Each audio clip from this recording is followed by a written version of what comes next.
Hey, this is Jotham. Welcome back to my games proposal project for third year of games design. So we're heading into the business end of the semester, and so last week I just spent a lot of time fixing things. So not too much to show. I have changed a bit of the level in the final section before the boss battle because it was too much of a distance between the two areas, I felt, and it was just a bit hard for Grandé, who was moving along the top here, to get. It's too hard to see exactly where he is and how that's supposed to work, and it was ruining the section over here, and so I just moved this path over to the right a little bit, so now it's a bit more contained, a bit more easier to understand, but just as fun, so I'm really happy with that.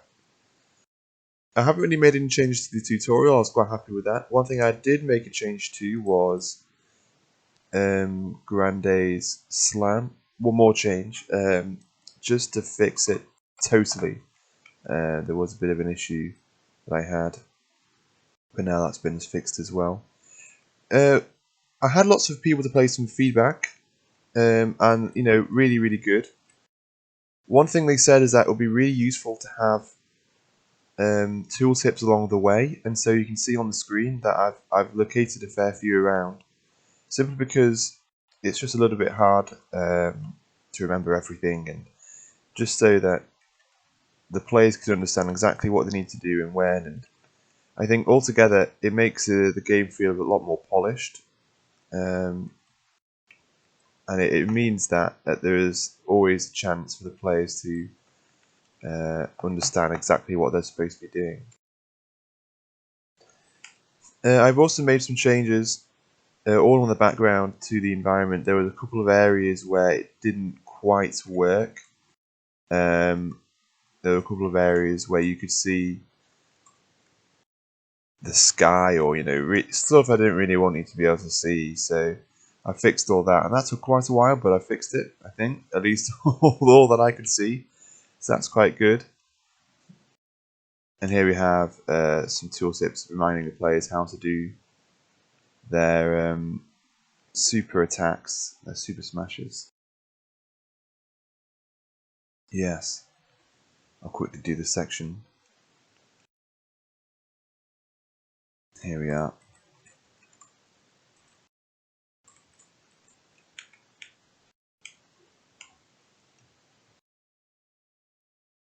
Okay. I don't know if I mentioned this last week, but I changed this wall into like a see-through wall. I don't know if I did mention that, but it just means that it's more obvious to the player that that is a wall that the enemies can't shoot through. Okay, so this is going to be the chase scene. And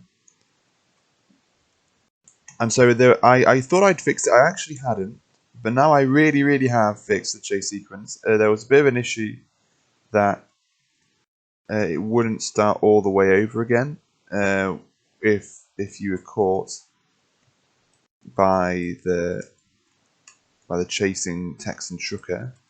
So I might as well show you here. There was an issue that it wouldn't work for some reason on certain areas, but now I fixed it so that it always, every single time, restarts the chase, and it works. It all makes sense. Yes, I'm really happy with that.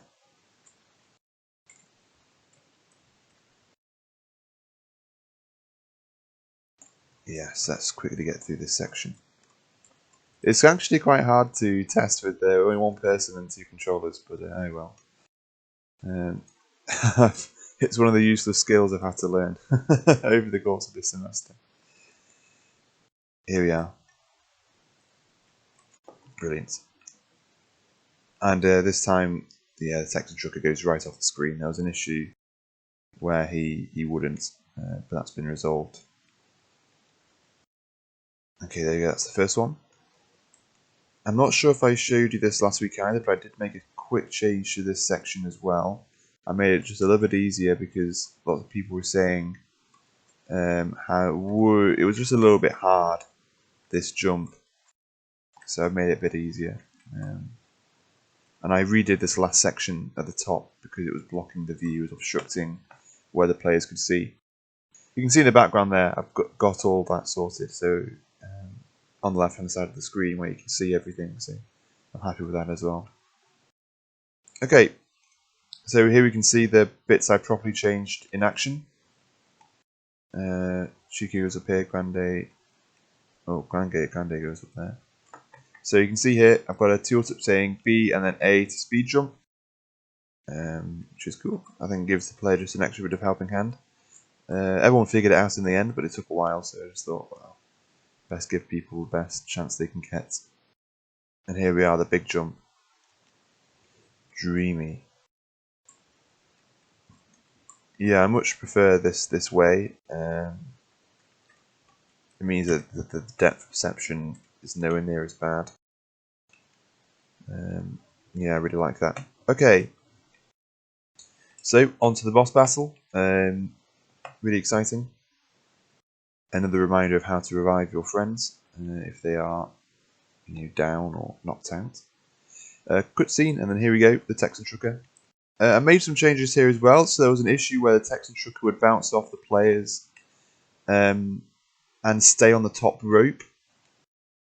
And that means basically that Grandé can't do anything then. That's it, it's game over. What I've done now is I always have him jumping. So if he goes on top of here, he will jump around a little bit before eventually getting his act together and jumping off.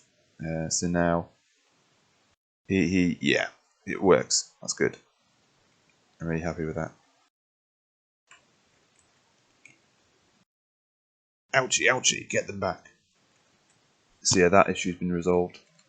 Let me just quickly run around the place and get all these villains.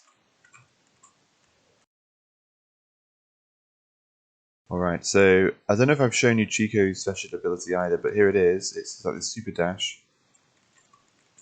And so he's super fast and goes all over the place.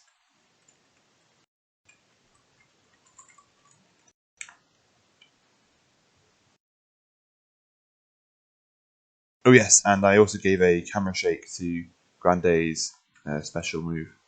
And here we have everyone coming together to defeat our heroes.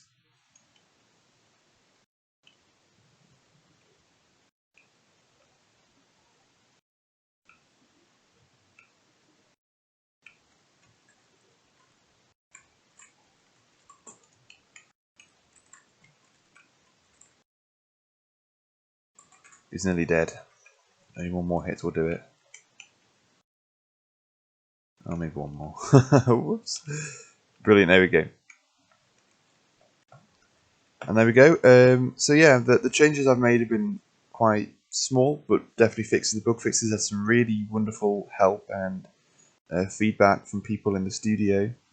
And now I think today is just to package the project, and then we can get a end of semester review of what I've been doing. So yeah, thanks everyone for watching. See you later and take care. Bye bye.